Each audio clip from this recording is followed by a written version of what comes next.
19세기 게이츠헤드 저택의 차가운 거실 한 구석에 웅크리고 앉아 있었다. 화려한 붉은색 벨벳 커튼이 드리워진 창밖으로는 늦가을의 황량한 바람이 불어왔다. 작은 체구의 제이는 낡고 해진 갈색 드레스를 입고 두꺼운 책을 펼쳤다. 어두운 벽난로의 불빛은 제인의 창백한 얼굴을 간신히 비추었다. 어린 제인은 자신의 존재가 그 저택에 어울리지 않는다는 것을 매 순간 느끼고 있었다. 리드 부인은 차가운 눈빛으로 제인을 응시했다. 리드 부인의 비단 드레스는 저택의 호화로움을 대변하는 듯했다. 리드 부인의 퉁명스러운 목소리가 넓은 홀에 울려 퍼졌다. 19세기식 가구들로 가득 찬 거실은 제인에게 숨 막히는 공간이었다. 어린 존 리드는 짓궂은 미소를 지으며 제인에게 다가왔다. 그는 제인의 머리채를 잡고 흔들었다. 고아 주제에 감히 우리와 같은 방에 있다니. 어린 존 리드의 비웃음 섞인 말은 제인의 가슴을 짓눌렀다. 어린 엘리자와 조지아나는 팔짱을 끼고 그 광경을 즐겼다. 그들의 비웃음은 어린 제인에게 깊은 상처를 주었다. 제인은 존의 소나귀에서 벗어나기 위해 발버둥 쳤다.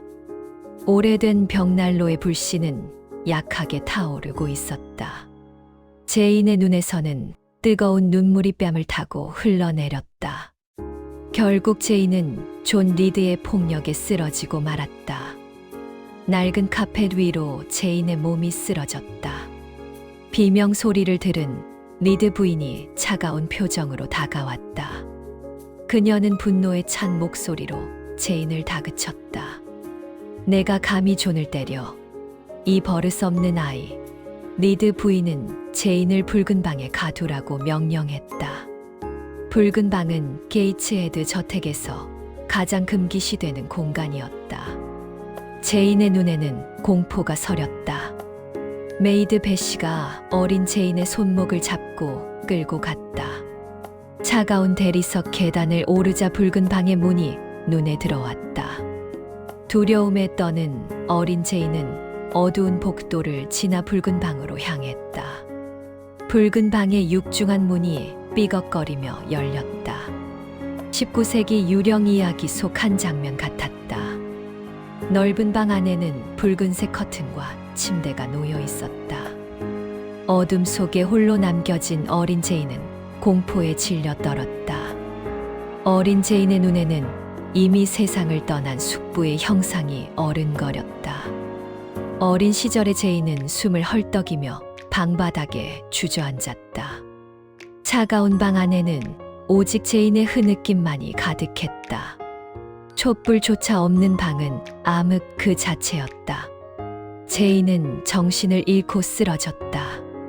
얼마 후 베시가 촛불을 들고 붉은 방으로 들어왔다. 베시는 제인을 발견하고 깜짝 놀랐다. 그녀는 얼른 제인을 침대로 옮겼다. 따뜻한 차와 빵이 제인에게 주어졌다. 어린 제인은 흐느끼며 베시의 품에 안겼다. 베시는 제인을 걱정하는 듯한 표정으로 바라보았다. 베시의 따뜻한 손길은 제인에게 작은 위로가 되었다. 리드 부인은 제인을 학교에 보내기로 결정했다. 오래된 마차 한 대가 게이츠헤드 저택 앞에 멈춰 섰다. 10살의 어린 제인은 낡은 여행 가방을 들고 마차에 올랐다.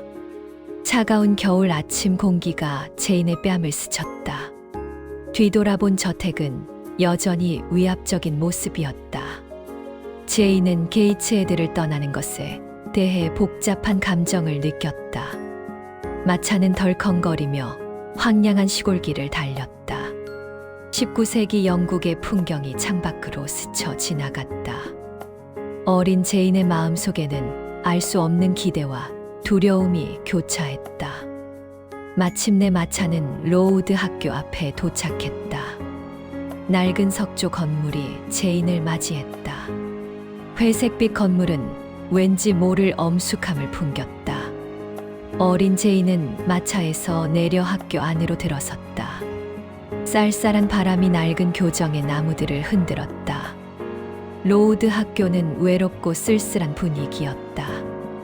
10살의 어린 제인은 로우드 학교의 차가운 복도를 걸어갔다.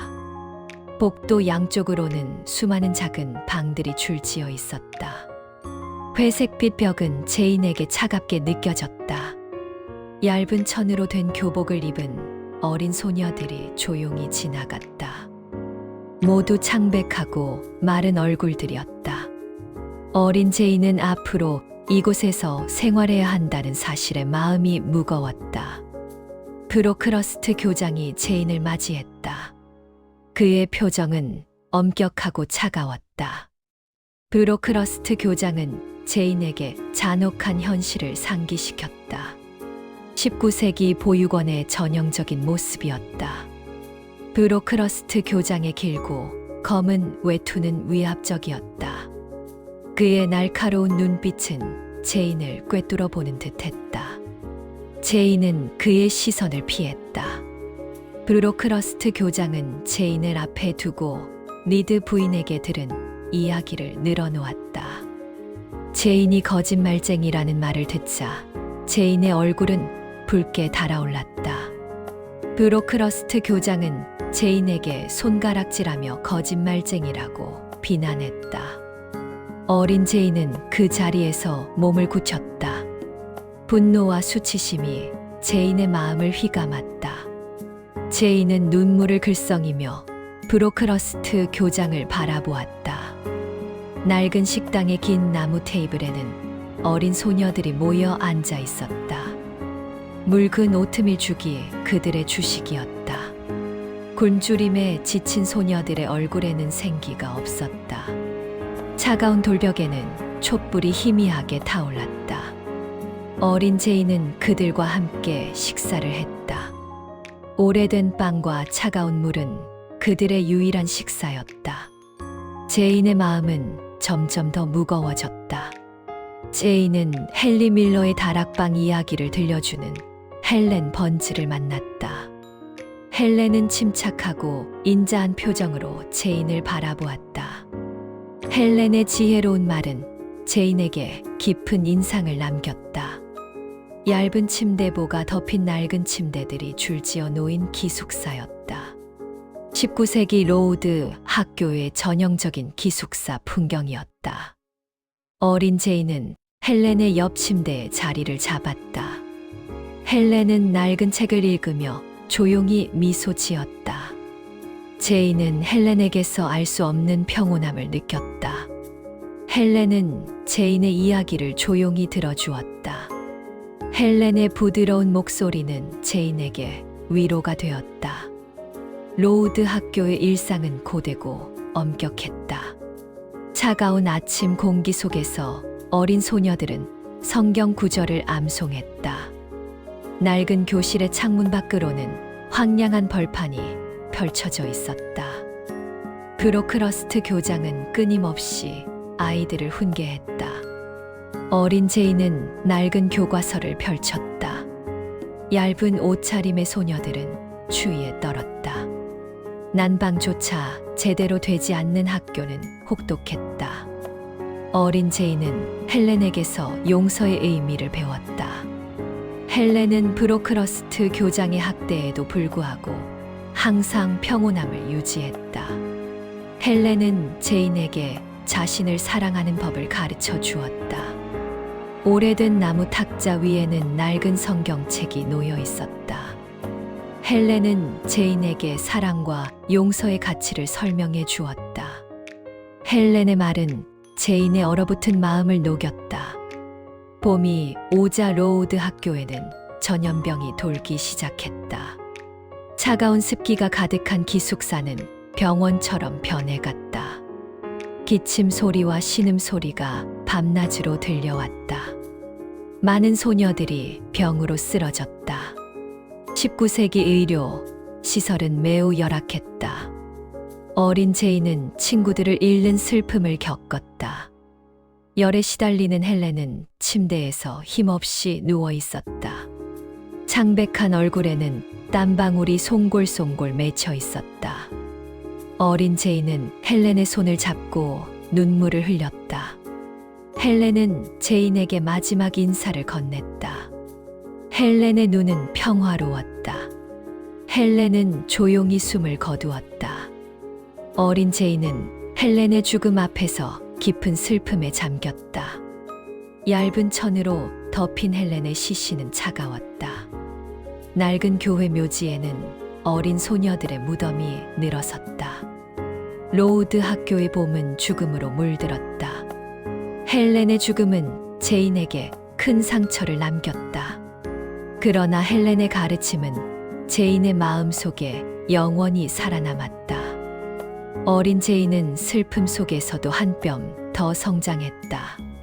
시간이 흘러 로우드 학교는 점차 변화했다. 새로운 교장이 부임하고 학교 환경은 개선되었다. 19세기 교육 제도의 변화를 반영하는 듯했다. 어린 제인은 학업에 전념하며 모범적인 학생으로 성장했다. 낡은 교실에서 제인은 책을 읽고 글을 썼다. 제인의 학업 성적은 우수했다. 제인은 선생님들에게 인정을 받았다. 제인의 미래는 조금씩 밝아지고 있었다. 18살이 된 제인은 로우드 학교를 떠날 준비를 했다. 낡은 트렁크에 짐을 쌌다. 낡은 창문 밖으로는 싱그러운 여름 햇살이 쏟아져 들어왔다. 제인은 교사로서 새로운 삶을 시작하기로 결심했다. 어린 시절을 보냈던 로우드 학교는 이제 제인에게 추억의 장소가 되었다. 낡은 교정의 나무들은 여전히 푸르렀다. 제인은 학교를 떠나는 것에 대한 아쉬움과 설렘을 동시에 느꼈다. 마침내 제인은 로우드 학교의 문을 나섰다. 19세기 영국 시골길을 따라 새로운 여정을 시작했다. 제인의 앞에는 미지의 세계가 펼쳐져 있었다. 제인은 새로운 삶에 대한 기대로 가득 찼다. 성인이 된 나는 낡은 역마차를 타고 안개 낀 손필드 저택에 도착했다. 거대한 석조 저택의 실루엣이 어둠 속에서 웅장하게 드러났다. 녹슨 철문이 열리자 낡은 자갈길 위로 마차 바퀴 소리가 울렸다. 한여장 미세스 페어팩스는 낡은 촛대를 들고 나를 맞이했다. 손필드 저택의 내부는 어두운 참나무 벽으로 둘러싸여 있었다. 고풍스러운 샹들리에가 넓은 홀을 희미하게 비추고 있었다. 나는 낡은 계단을 따라 올라가며 이 저택의 기묘한 정적을 느꼈다. 가정교사로서의 내 방은 작지만 아늑한 앤틱 가구들로 채워져 있었다. 나의 제자 아델라는 19세기 레이스 드레스를 입고 춤을 추었다. 저택의 주인은 부재 중이었고 집안은 늘 고요함에 잠겨 있었다. 낡은 도서관의 책장에는 먼지 쌓인 고서들이 가득했다. 나는 종종 3층의 어두운 복도를 서성이며 바깥 풍경을 바라보았다. 저택의 옥상 너머로는 황량한 19세기의 들판이 끝없이 펼쳐져 있었다. 어느 추운 겨울 오후 나는 편지를 붙이러 숲길을 걸어나갔다. 앙상한 나뭇가지들이 안개 낀 회색 하늘을 찌를 듯 서 있었다. 얼어붙은 흙길 위로 멀리서 다급한 말발굽 소리가 들려왔다. 거대한 검은 개가 낡은 돌담을 넘어 내 앞에 갑자기 나타났다. 검은 망토를 두른 남자가 탄 말이 빙판길에서 미끄러졌다. 육중한 말이 쓰러지며 남자가 차가운 땅바닥으로 떨어졌다. 나는 넘어진 그에게 다가가 조심스럽게 손을 내밀었다. 그는 고통스런 표정으로 나를 노려보며 거친 숨을 몰아쉬었다. 잘생기지 않은 그의 얼굴은 바위처럼 단단하고 어두워 보였다. 그는 나의 도움을 받아 낡은 안장에 다시 힘겹게 올라탔다. 검은 형체의 그는 아무 말 없이 차가운 안개 속으로 사라졌다. 저택으로 돌아오니 거실의 대리석 벽난로가 타오르고 있었다. 하녀들이 분주하게 움직이며 주인이 돌아왔음을 알렸다. 그 까다로운 낙마 사고의 주인공이 바로 로체스터 씨였다. 그는 낡은 벨벳 의자에 깊숙이 앉아 발을 치료받고 있었다. 어두운 응접실의 촛불 아래서 그는 나를 뚫어지게 응시했다. 그의 눈빛은 무례했지만 깊은 지적인 호기심으로 빛나고 있었다. 우리는 낡은 마호가니 테이블을 사이에 두고 묘한 신경전을 벌였다. 그는 나의 낡은 스케치북을 넘겨보며 날카로운 질문을 던졌다. 나의 그림들은 19세기의 우울하고 환상적인 풍경을 담고 있었다. 그는 권위적이었지만 나는 그의 앞에서 주눅 들지 않았다. 우리의 대화는 낡은 저택의 밤 공기처럼 차갑고도 뜨거웠다. 그는 잘생긴 귀족은 아니었지만 강렬한 영혼을 가진 남자였다. 저택의 시계가 울릴 때마다 우리는 서로를 탐색했다. 로체스터는 가끔 낡은 피아노 앞에서 우울한 곡조를 연주했다. 그의 거친 외면 뒤에는 알 수 없는 깊은 슬픔이 배어 있었다. 솜필드 저택의 밤은 낮보다 더 깊은 미스터리를 품고 있었다. 모두가 잠든 깊은 밤 낡은 복도 끝에서 소리가 들려왔다. 그것은 바람 소리가 아닌 여자의 기괴한 웃음소리였다. 섬뜩한 웃음소리는 3층에 굳게 닫힌 참나무 문 뒤에서 났다. 나는 촛불 하나에 의지해 어두운 복도를 떨며 걸어갔다. 낡은 테피스트리 뒤에 무언가 숨어있는 듯한 한기가 느껴졌다. 미세스 페어팩스는 그저 하녀 그레이스 풀의 소행이라며 얼버무렸다. 하지만 그 웃음소리는 단순한 하녀의 것이라고 하기엔 너무 기괴했다. 어느 날 밤 로체스터의 방에서 매캐한 연기 냄새가 새어나왔다. 나는 낡은 복도를 달려가 그의 방문을 거칠게 열어젖혔다. 그의 침대 휘장이 붉은 불길에 휩싸여 타오르고 있었다. 나는 물병을 들어 잠든 그에게 차가운 물을 쏟아부었다. 불이 꺼진 낡은 침대 옆에서 그는 젖은 채로 깨어났다. 그는 촛불을 들고 3층의 어두운 복도를 의미심장하게 바라보았다. 그는 나에게 이 사건을 아무에게도 말하지 말라고 당부했다. 그의 손은 떨리고 있었지만 눈빛은 나를 향해 부드러워졌다. 그날 밤 우리는 낡은 벽난로 앞에서 말없는 유대감을 느꼈다. 솜필드 저택의 비밀은 안개처럼 우리 사이를 감싸고 있었다. 로체스터를 향한 나의 마음은 낡은 저택의 불길처럼 타오르기 시작했다. 하지만 3층의 밀실에는 여전히 풀리지 않는 공포가 숨어 있었다. 계절이 바뀌고 솜필드 저택에는 귀족 손님들이 방문하기 시작했다. 화려한 샹들리에 아래서 비단 드레스를 입은 귀부인들이 웃고 떠들었다. 그 중에서도 블랑시 잉그램 양은 눈부신 미모와 오만함을 뽐내고 있었다. 나는 낡은 커튼 뒤 어둠 속에 숨어 그들의 화려한 연애를 지켜보았다.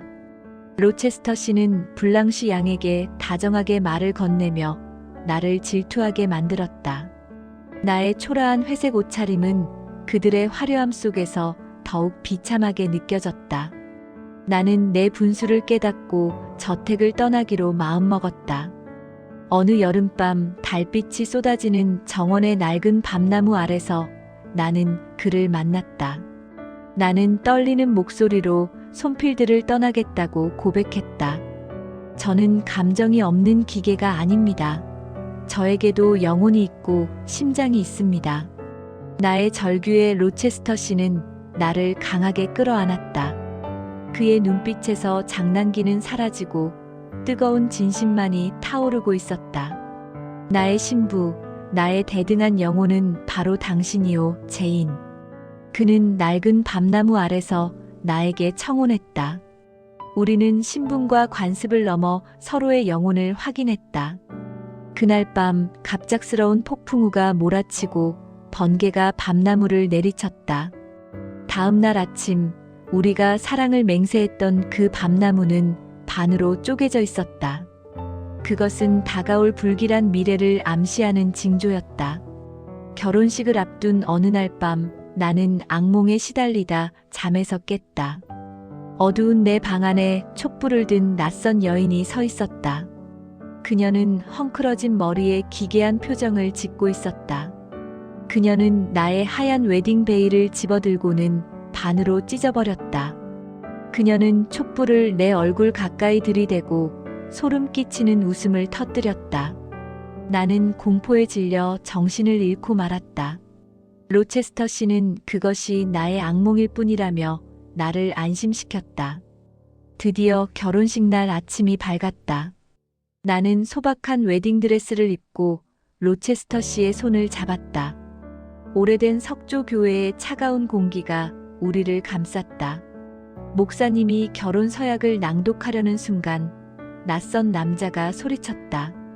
이 결혼은 무효입니다. 로체스터 씨에게는 이미 아내가 있습니다. 교회 안은 순식간에 얼어붙었고 로체스터 씨의 얼굴은 흑빛으로 변했다. 그는 체념한 듯 우리 모두를 손필드 저택의 3층 다락방으로 이끌었다.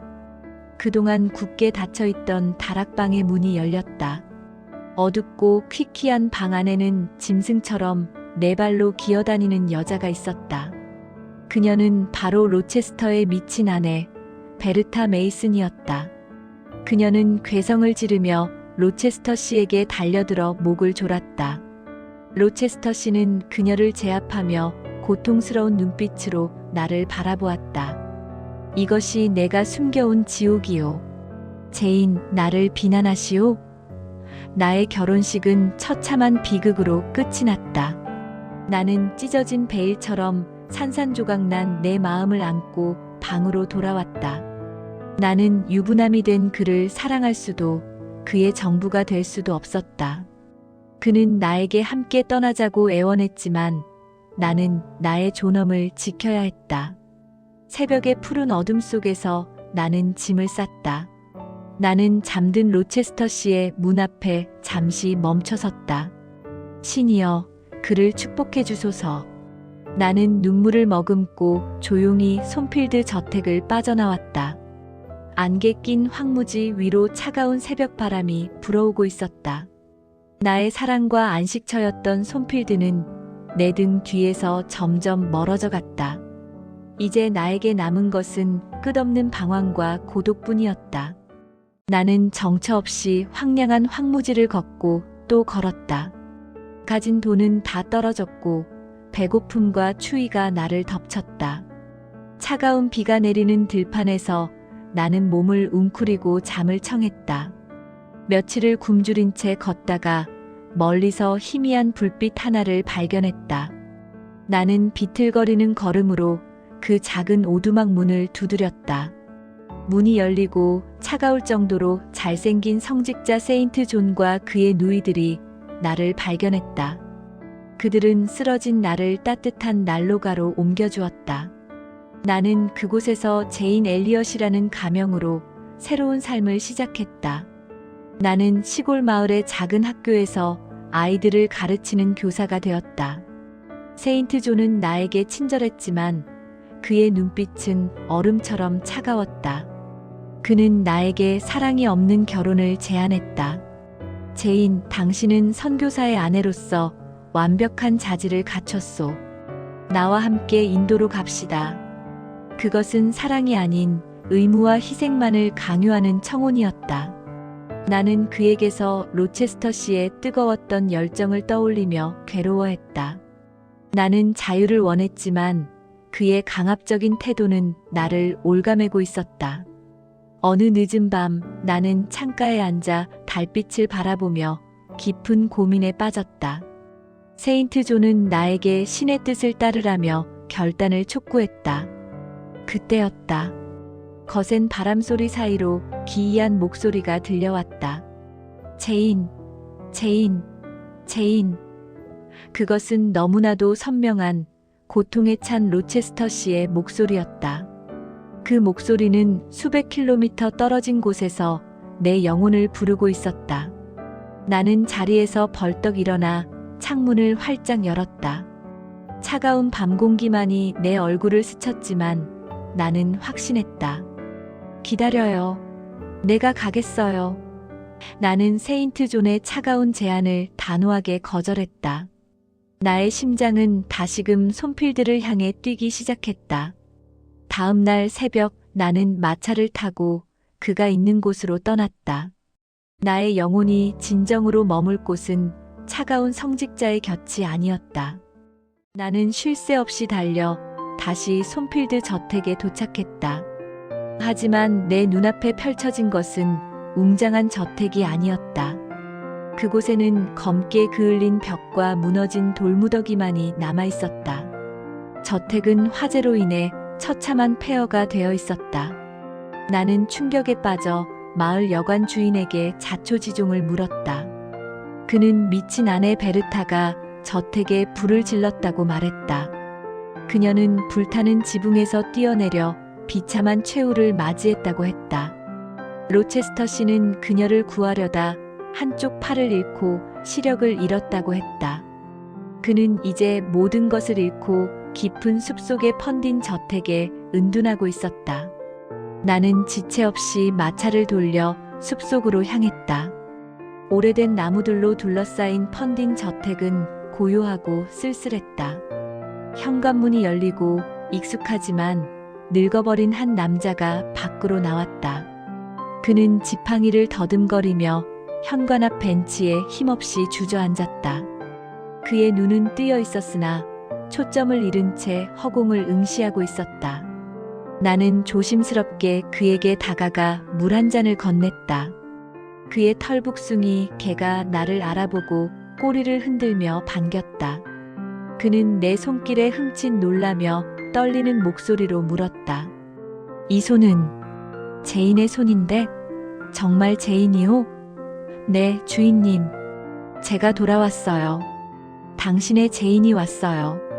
그는 믿을 수 없다는 듯 더듬거리는 손으로 내 얼굴을 만졌다.